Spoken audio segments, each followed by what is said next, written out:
Have you ever given someone a perfect piece of advice only to watch them ignore it? The reason: it wasn't their idea. Professional coaching is built on a different philosophy. It's not about our solutions, but about supporting an individual to examine their thinking. Welcome back to Coaching Topics with EZ. I'm Coach Patricia Akinlotan, an ICF Professional Certified Coach.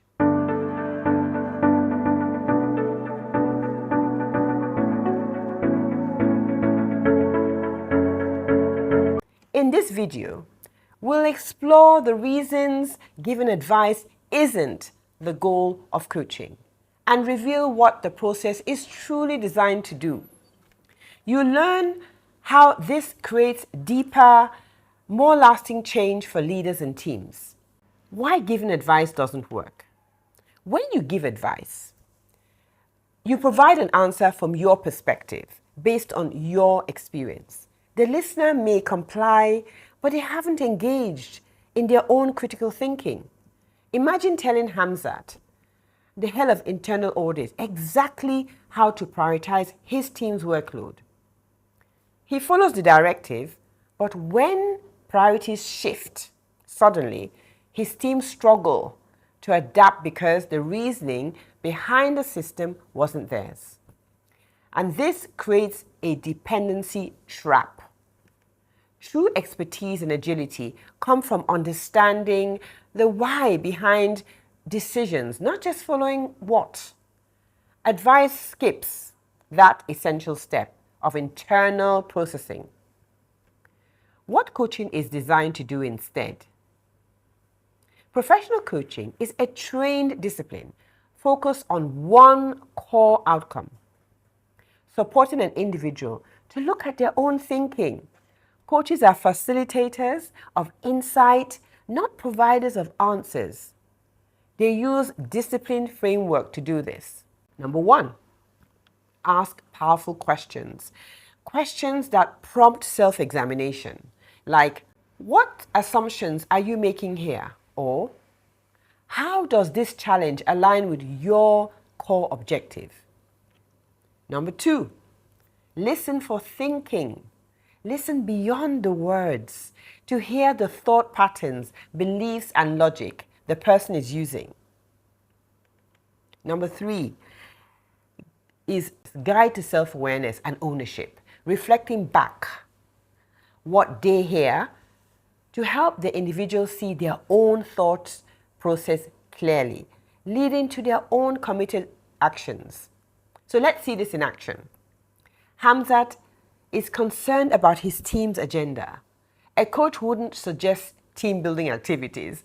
They'd ask, what do you think about your team's engagement? What's the story you tell yourself about the cause?